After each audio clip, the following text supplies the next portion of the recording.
Hey everyone, welcome to Publish and Prosper, and even cooler, welcome to London Book Fair. Matt and I gave a live presentation right here at London Book Fair. I don't even remember what the title was. What was the title? Relationship marketing versus algorithm marketing. Whatever the title was, it's going to be the title of this episode. It clearly made a lasting impression on you. Hopefully it made a better impression on everybody that was in there. I hope so too. And then we also recorded some fun footage of the team at the booth. Stick around, stay tuned. Stay tuned. Doing great. But not me. I'm going to go eat more fish and chips. We have got a lot of fish and chips. Yeah. One more day, we're going to make it through, and we're going to take y'all along with us. Yep. Cool. Have fun. Hi, I'm Lauren. And I'm Matt.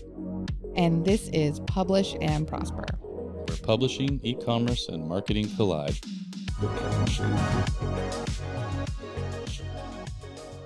My name is Matt Briel. I am the Chief Marketing Officer at Lulu.com, as well as Tilt Publishing. There's some things about me on the screen that you may or may not find interesting. I don't really find them interesting, but they're up there anyways. And I'll let Lauren talk a little bit about herself real quick as well. Thanks. You said I'm boring, so I'm going to let her introduce herself with more or less the same information. Yeah, that's basically how our podcast goes too. I'm Yes. the boring one, she's the fun one. Okay, I mean, I'll take that. I will take that, actually. But yeah, I'm Lauren Vasallo. I am a content and community manager. Yep. I had to check my own title on there for a second, and co-host of Publish and Prosper with my boss, which is really fun. If it was a slightly less sweltering in here, I would probably be wearing my official professional yapper sweatshirt because I get paid to talk a lot. Yeah. And it's great. You are a professional yapper. It's true. And a certified Swiftie, and a Disney adult, and a book hoarder, and a book nerd. So Are there any other Swifties out here to join Lauren? that's right. Oh, there's 4. That's right. That's 4 more than are usually in the room with me when we're recording a podcast. Yeah, episode. that's absolutely right. Does anybody here not know what a Swiftie is? Wow. Oh, I guess I'm the odd man out. You know what a Swiftie is. Okay, Okay. Anyway, great. we are your co-hosts here today. All right. So what are we going to talk about today? Something slightly different. You've already heard a little bit about social media, how to use it, how not to use it, what's going on right now. Maybe I'll slow down a little bit for her too. But what we want to talk about today is slightly parallel to social media. A lot of people understand the ecosystem of social media, kind of how to use it, how to get on there, how to make some hopefully interesting posts, and hopefully how to start building some followers. What a lot of people don't understand about social media is how to take those followers and turn those into buyers or readers or longtime fans and build a business off of that. And a lot of people struggle, even those who have maybe in this crowd have built up 10,000, 20,000, 30,000, 1 million followers, but still struggle to monetize that follower base. There's some pretty solid reasons why that's happening. And that's what we're going to talk about today. We're also going to talk about what is most commonly known as algorithmic marketing.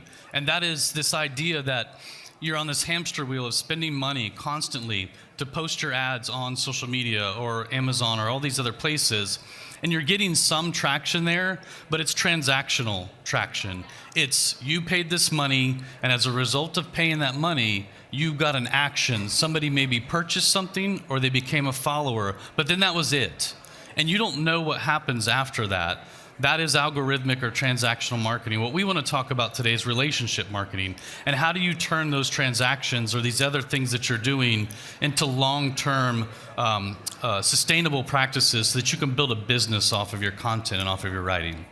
We're also going to talk about this in the sense that, just to put this disclaimer up at the top, we're not talking about either or here. That's right. We recognize that it's not possible to build an audience and a sustainable author business on just one or the other. We're talking about how to use them in conjunction with each other. Yeah. Yeah. There is a journey, there's a path there, and I think this piece of relationship marketing is often what people, they don't make it to that next level because they get stuck in the transactional or algorithmic marketing piece of that. You're constantly creating content to try and figure out the algorithm and go viral or become the next superstar TikToker, whatever, book talker, Yeah. author talker. Author talker. Indie talker. Author tacos. Whatever. Tacos, yes. Great. Yeah. And then lastly, we'll talk about how you turn these relationships into long-term assets for your business. So, does that make sense? Everybody here for that? Or are you in the wrong place? If you're in the wrong place, our feelings will not be hurt. But also good luck. Because if you've tried to get into or out of this space recently, you're taking your life in your hands. You're locked in now. That's it. You are stuck with us, Okay. in fact. Let's move on. Yeah. Let's go. So what's algorithmic marketing? I touched on that very briefly. It is, again, it's what most people are doing, right? You're creating content hoping that the algorithm favors what you created so that you can gain some more followers in the hopes that those followers turn into readers or buyers for whatever content.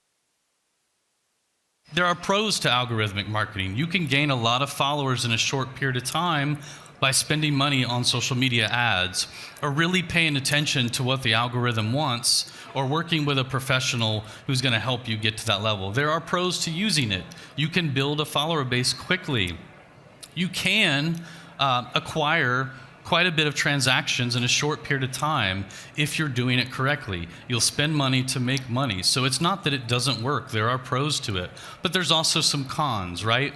You're going to burn up a lot of mental capital. You're going to spend a lot of time trying to figure out what works, what doesn't.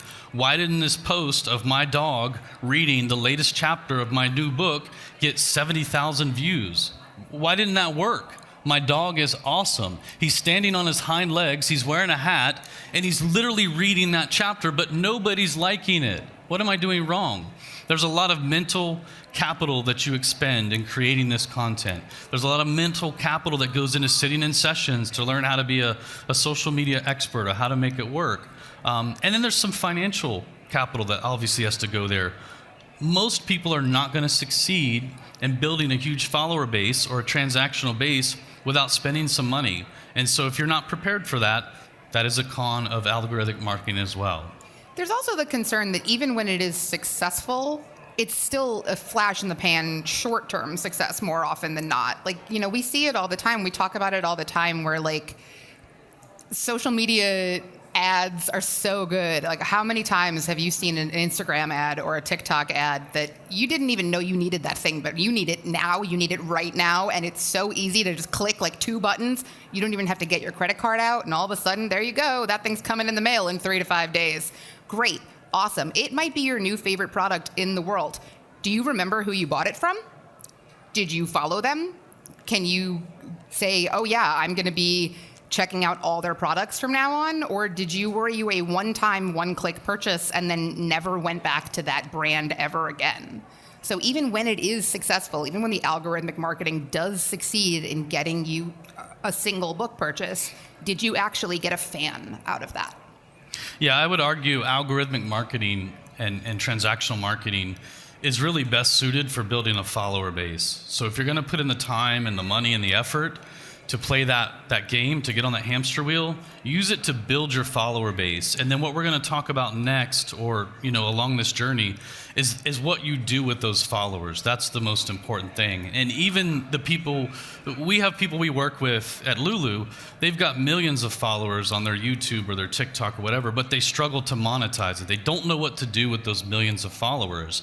And that's the important piece, because as we've all seen, multiple times, you could wake up tomorrow and those 5,000 followers you worked so hard to earn, or those 5 million followers you worked so hard to earn, could be gone.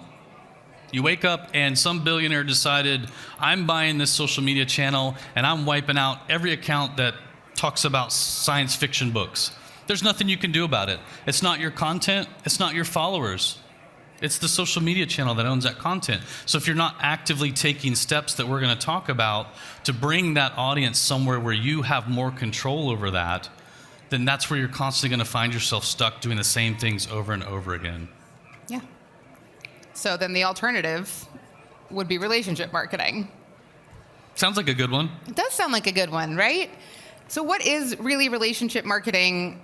Obviously, it's focusing on building those relationships with your audience, with your customers, with your readers, however you want to look at them, and actually fostering that connection with them so that you're creating like a long-term relationship. Like, I mean, feel free to correct me loudly if you think I'm wrong about this, but I would argue that any author, like, just the number one goal is to have a fan of you, like a fan of your work say, oh, Emily Henry has a new book coming out. No, you don't need to tell me what it's about. I've already pre-ordered it. I don't need to know what it is. Any book that Emily Henry puts out, I'm going to buy it and I'm going to read it.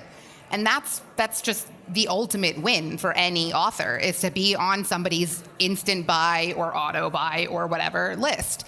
And you do that by building a relationship with readers. So that's what we're talking about when we're talking about relationship marketing, is building that long-term, sustainable relationship with people that have purchased your books and read them and love them. But let's be clear. Some of you might be thinking, these guys are idiots. I already talked to all my fans on social media. I have a relationship with them. On social media right now is exactly what we're doing. We're talking to a broad group of people, but I don't know a single one. Well, I know a few people back there, but I don't have a relationship with any of you. I'm just talking to a broad group. I'm putting content out there, my opinions or research or things that I've learned, same with Lauren, but we're not building a relationship with you necessarily. So we're just putting content out. It's the same thing you're doing on social media, right? Building a relationship means you've leveraged yourself and your followers into an area where you have more control to have either two-way conversations or actual conversations that don't necessarily happen on social media per se, right? And examples of that would be, anytime somebody follows you, you get a new follower on YouTube or Instagram or TikTok, you want to constantly try to get them over to a platform where you have control. So an email list, or if you have your own website with a sign-up list where you can control those emails and have those conversations in a more controlled space where somebody can't come in and dictate how you're going to converse with or build relationships with your fans and followers, who are now becoming, potential buyers and readers at this point. Because again, on social media, you're just talking to a large group, and it will resonate with some, and with others, it's just more content in the scroll pattern for what they're doing, right? So you might get lucky, they might stop, they might read it and hit the like button, but then they're just going to keep going. But if you can get them to come over and sign up for your email list, or come over to your website and take some sort of action, you now have that bit of information. The most valuable thing that a reader can give you is their email address. That's the most valuable thing. That's the gateway to selling your books and creating revenue from what you're building. If you can't get them to give you your email address, all you have is the potential for them to hit the like button, and that's it. So you want to build this sustainable fan base, this reader base, whether you're an individual creator, a small publisher, or even a large publishers. Many of you may have seen that a lot of larger publishers now are starting to offer things like the ability to buy books directly from their website, which wasn't a thing in the past. Part of that is so that they can gain, and this is what you should be doing, that customer data, that customer information, so that they can now remarket. And they don't have to spend so much time on the hamster wheel of algorithmic marketing. They now have this database of their own they're building, which, by the way, was the genius of the guys next door right here, right? Do you guys think Jeff Bezos was a massive fan of just reading books, and that's why Amazon started with books? Does anybody believe that? No, he always wanted to build weird rockets and go to space, and the only way to do that was to build the largest customer data platform on the planet and monetize it, and he did it, and he's a freaking genius for it. And now he's taking weird phallic rockets to space. Am I allowed to say phallic? I don't know. Rockets to space. But he wasn't a book lover. It was customer data, right? So that's the foundation of everything. You got to get them from social media and these other places where you're just in that hamster wheel to somewhere where you control and you're starting to collect that data, and you can use it for relationship-based marketing. Human impressions over digital impressions. If you take nothing else away today, write that down. Human impressions over digital impressions. Every day, all day. It's not one or the other, but you want to get to that point where you've made a digital impression. It's now time to make a human impression. Authors that have relationships with their readers sell more books, period. Long-term as well as short-term. They right? also maybe go to space more frequently. But if you are building these long-term relationships with your readers because you want to fly yourself to space in a weird rocket ship, that's between you and your readers. So you just can disregard this entire session. I have no desire to go to space. That scares me. What about Disney?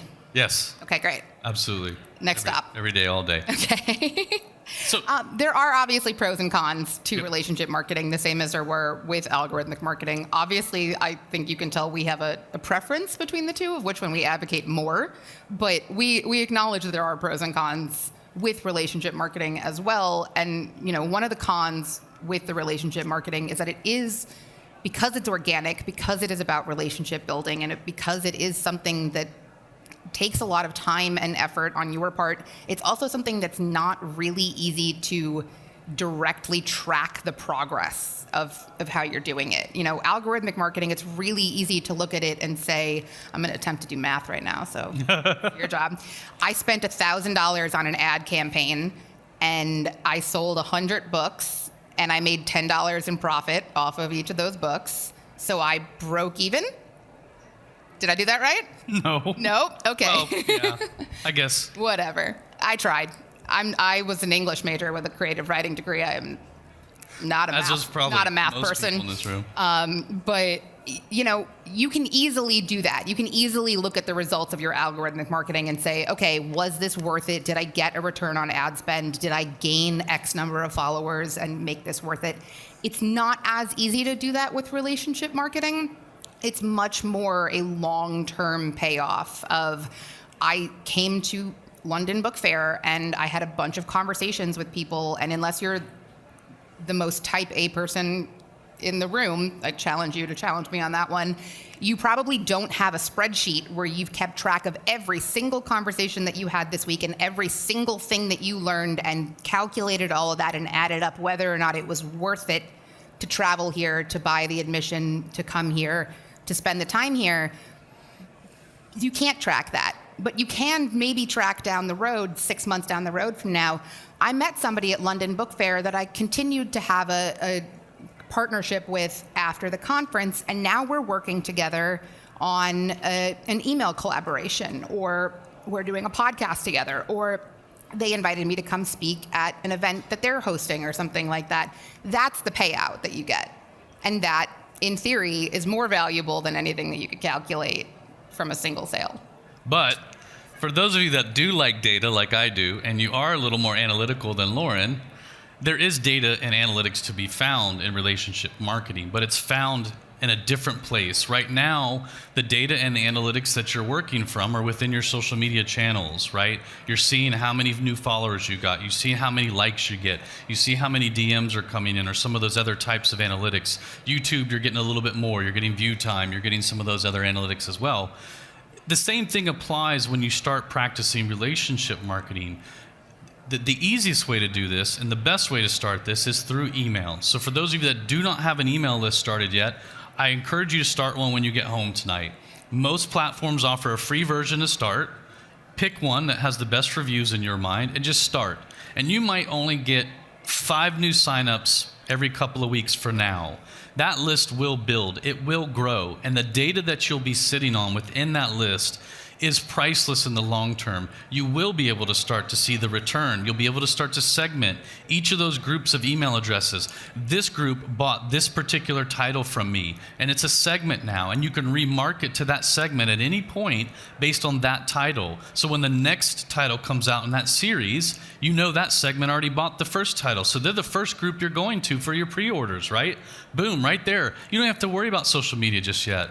Go to those who already bought that first in the series. Hey, number 2's coming out. You're getting exclusive access to the first pre-order, and maybe it's going to have like a special edition cover or something like that.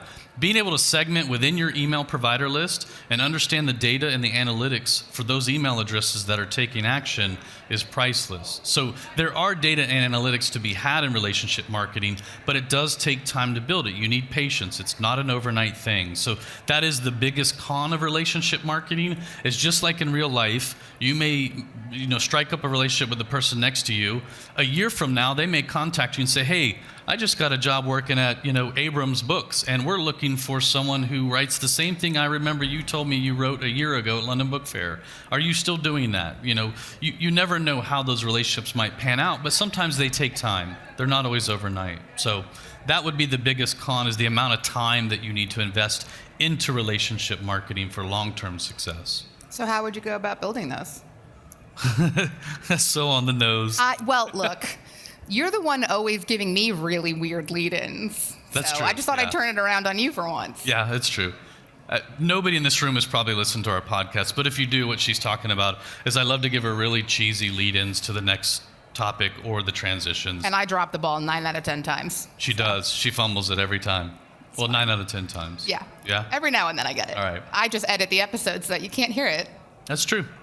So, again, a little bit more about how you do this. How do you build direct relationships? How do you build two-way conversations with readers that aren't going to wear you out at the end of the day? Because I don't know about you, I'm an introvert, and the last thing I want to do is talk to 150 people per day about the same thing. Yeah, because it's weird. We talk about this a lot. And again, feel free to disagree with me, but writing is a very insular activity that tends to be drawn, like introverts tend to be drawn to it more than extroverts. And then we turn around and give you all this advice of, oh, if you want to be an author that's going to build an audience of readers, you have to go talk to them all the time. And you have to go get up in front of a room full of people and talk to them and read your book to them and be super active on social media. And everybody that I know that is really into writing wants nothing to do with that. So, but it is an unfortunate, same. It is an unfortunate reality of it, but it's worth it. It is worth it to take that time to build those connections with your readers. And So in formats that make sense to you. Yeah. In the interest of time, we're gonna move on to from how introverted writers and marketers are. By the way, most marketers are very introverted. Nobody ever believes that when we say it, but we're extremely introverted. You want to take all of these followers, all of these email addresses, all these people you meet at events like this one, on social media, other types of activities where you may be at a book signing at a bookstore or whatever that might be, wherever you can gain a new potential follower email address, somebody that you can put into your owned ecosystem. You want to get off of that rented land because that's what social media and some of these other channels are. They're great for building up followers and initial audiences and maybe even getting some transactional quick sales out of it, but that is rented land. You don't own any of that, right? You want to get to somewhere where you own the land. You don't want to build a house on rented land because somebody could just come along and say, that's my land, I want it back, I don't care what you built there. But if you own the land for the most part, it's okay to start building your house. Your house, is my metaphor clear? Yeah. Your house is your content business, your books. So, email, website. If you don't have an email list, start one. It's super easy. I don't care if you can only get 5 people on there a week. Trust me, in a couple of months, you're gonna go, holy crap, look at all these email addresses I have here, the people that actually want to hear from me, right? If you don't have a website yet, start one. There are lots of easy tools out there where you can start a very simple, clean-looking author email or a website and just have that there as your home base that you can start building from, right? It's just like the old adage that a lot of writers get stuck. They can't keep going because they don't feel like they're writing perfection. It's much better to just get something on the page and then come back and make it perfect versus trying to write something perfect out of the gate. It's just not going to happen. So you've got to get started, and the easiest way is an email list and a website. That gives you a strong home base, a solid foundation, right? And we've seen this isn't an abstract concept. We've seen this, even if every single person listening to this right now is UK based and was not affected by the fear that TikTok was about to be removed off of your phone effective immediately, I maybe spent the entire day before doom scrolling TikTok just in case. But even if you were not affected by that, you were affected by the fact that if you have any US audience as part of your audience, those people were all going away. So we've seen in real time the effects of what happens in the event of tomorrow you could wake up and a percentage of your audience is no longer accessible to you if you have spent all of your time building your audience on just one platform and it's a platform that you don't own.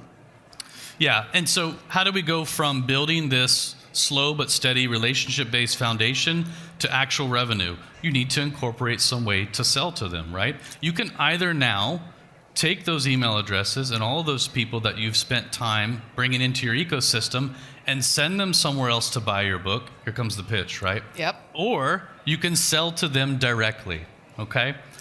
That's the next step. How do I set up a way to sell directly to my readers and my followers so I keep all this customer data? I'm in control of all of this, and I control the journey from start to finish. Many of you spend a lot of time, by the way, building out the worlds that are part of your story ecosystem and your arcs and those things. Why not keep all of that part and parcel of the journey of your reader as well when it comes to buying your content? So look into these avenues of how to build a store using something like Shopify or a lot of these other tools that are out there. You guys have all seen it. AI is the big topic. Selling direct is the big topic for indie authors. This is how you control that journey from start to finish. This is how you build a sustainable, long-term author business. And maybe if your goal is to become a small to medium-sized publisher, this is how you do it too, by controlling that journey and all of that customer data and just not giving that to somebody else. We're not saying don't use the other platforms. We're not saying don't use social media. But those should just be parts of how you build your business. The ultimate goal should be you are your own Amazon. You're your own Lulu. You're your own Ingram. You're your own Hachette, right? You have all that customer data. You have all of those things so that every time you have a new book or one of your authors that you're working with has a new book, you've got that audience already tapped. They're already ready to go. They're segmented in your email list. You craft a really fun, cool email, which, by the way, don't just send a bunch of crap to their inbox, right? Again, somebody gives you their email address. That is the most intimate thing they can do in the digital landscape these days. My kids would argue they'd rather send you a picture of them topless than give you their email address, which is absolutely insane. Am I allowed to say that? Sure. Doesn't matter. It's true. If somebody gives you their email address, don't abuse it, right? Send them cool stuff. Talk about what you're working on. Give them a little sample of the latest chapter. Keep them engaged. Pay attention to what your favorite authors send you. Yeah, absolutely. Or even your favorite publishers. If you're on their email list, what are they sending you? What do you like? What do you not like? Learn from those things. Go to reallygoodemails.com. There's tons of examples of what a good email looks like, even right down to if you're a publisher, what a good email would look like. There are so many good resources out there. So the goal is to go from rented land, where you're building these followers, you're on the hamster wheel of algorithmic marketing, right? Next, you want to get to some relationship marketing. You want to start building up this email list, this website list. You want to start getting people to become direct buyers of your stuff to where you ultimately get to this place where you are self-sustained. You can use these other outlets to make extra money and get extra exposure and awareness. But these days, that's not going to happen unless you're spending more money and more time. So the goal really is to get to this point of that own database, right? You want people knocking on your door, by the way, a couple years from now going, hey, you got 600,000 active people in your database. Maybe we could give you some money to get in on that, right? Like, you want to be the ones that people are coming to now and saying, hey, what do you think about maybe publishing my book? Or let me get in on what you're doing. Like, it just creates so many more opportunities and ways for you to build a sustainable business that you're in control of, that nobody else can just come in and say, hey, we're going to take this. We're done. You no longer have this space, right? I really do want to reiterate again, just to be clear, that this is not an either-or thing. Whether it's either relationship marketing or algorithmic marketing, or whether it's either selling with retailers or selling direct. When we're talking about this, we're talking about doing all of it together. It's a journey. And it's a journey, maybe think of it as a sliding scale where right now you're doing 100% algorithmic marketing and 0% relationship marketing. And over the next couple of months, couple of years, whatever, you want to slowly shift that scale over so that you're doing maybe 75% relationship marketing and 25% algorithmic marketing. And the same thing with selling direct versus having your book on retailer websites. We're not saying that you can't do both.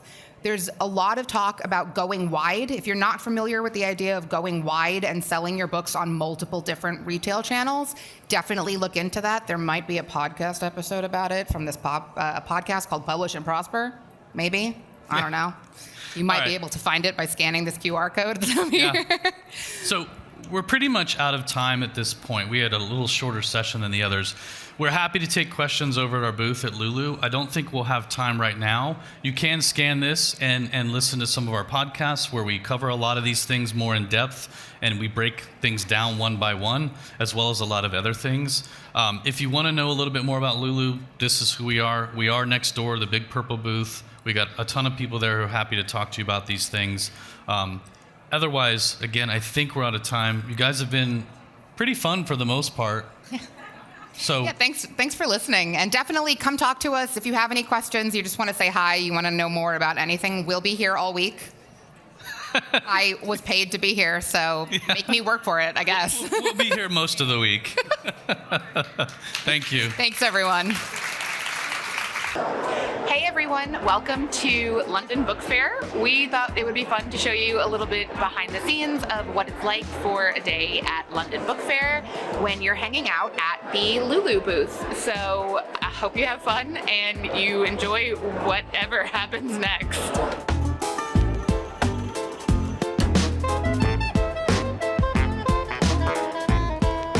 Hey everyone, back here at London Book Fair with Lolly. Hi. Lolly is our Senior Director of Marketing. and is also a very big part of all of our events that we go to. So if you've ever been to any Lulu event, London Book Fair or otherwise, there's a very good chance that you've met Lolly. And if you haven't, you are missing out. So what is your favorite thing about coming to conferences? So I love to travel. I love to eat.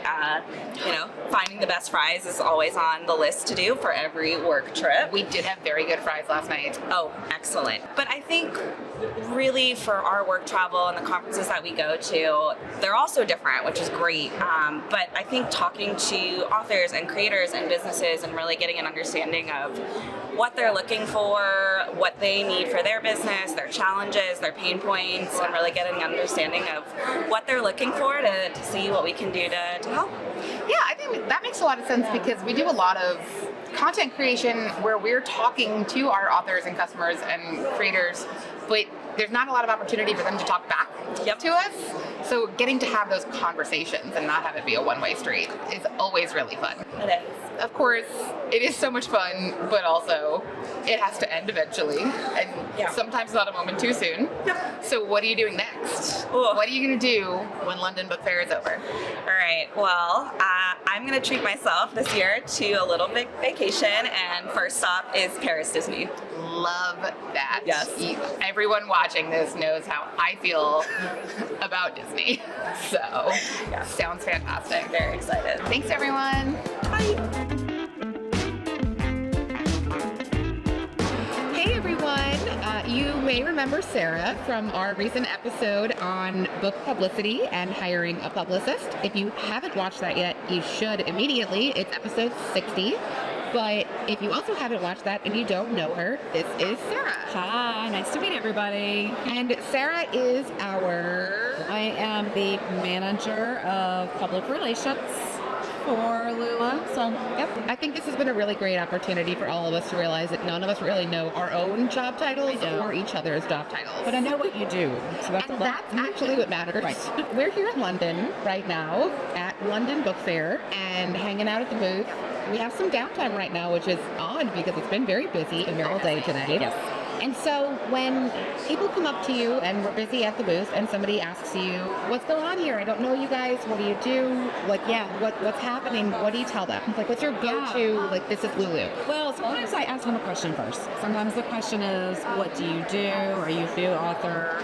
Are you an established author? Are you a publisher? Because that helps me decide what benefit of Lulu I think I have to hypothesize might apply to them the best. Yeah, just kind of like a back and forth, understanding more about their goals or what's important to them. And I try to be like really transparent and honest about it all, and never disparage our competition. Everybody here brings different things to the table. Yep. So if we bring something to the table that they need, we usually go down that rabbit hole. Yeah, we've talked about this on the podcast before, how fun it is to go to conferences, whether you're attending them or exhibiting at them. Yeah. But also just how much value they add. Yeah. We've done episodes on that. Literally on just like how to get the most out of a conference. Yeah, I'll try that. Like, it's good for them to be memorable to us, them being the audience, the authors. It's also good for us to be memorable for them. Yeah. Making that connection and maybe try to take notes. With somebody about what they were asking about. So the follow-up can be directly to what they want to learn about. Yeah.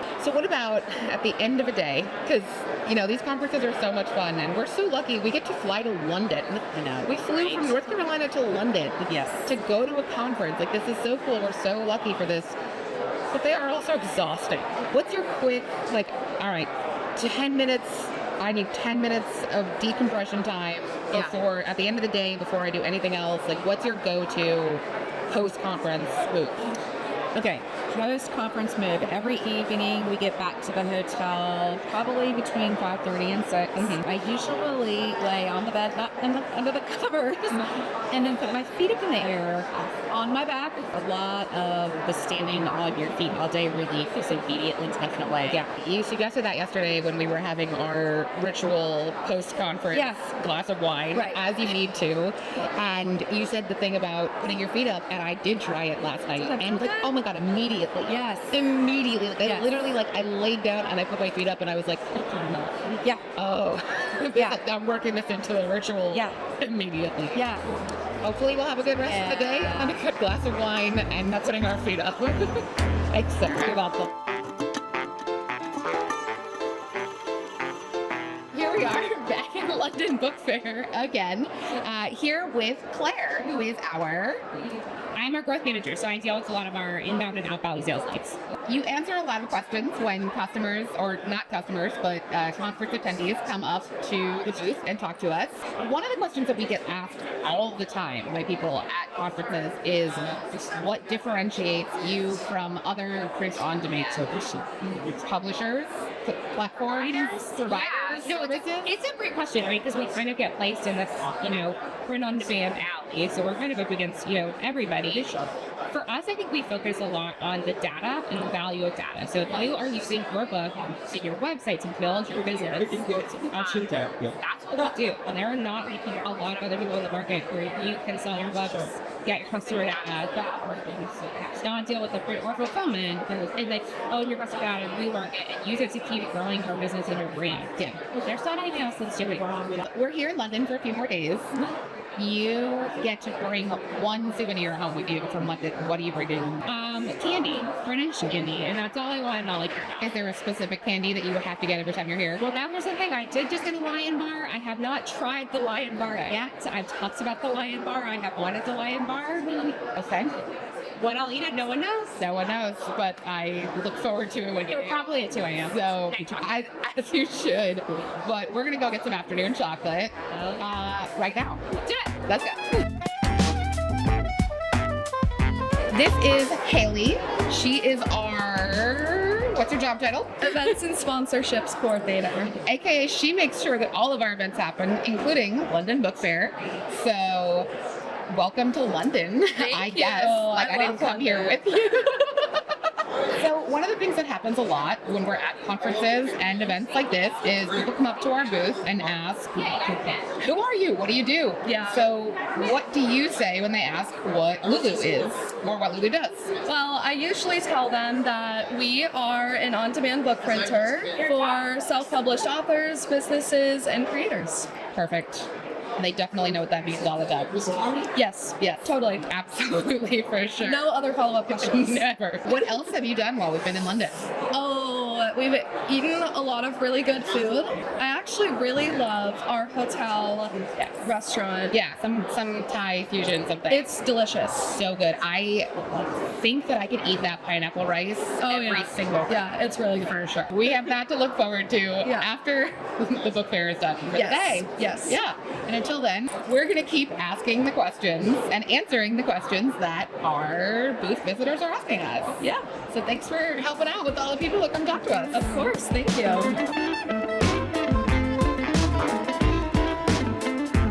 Thanks for coming along with us to London Book Fair. We hope you had a great time. We definitely did here. Don't hesitate to reach out to us at podcast@lulu.com, and hopefully we'll see you next week for another new episode. Thanks for tuning in. To learn more about this episode, check out the show notes on publishprosperpodcast.com. Publish and Prosper is brought to you by Lulu.com. To hear more episodes like this one, please like and subscribe wherever you listen. Thanks for tuning in.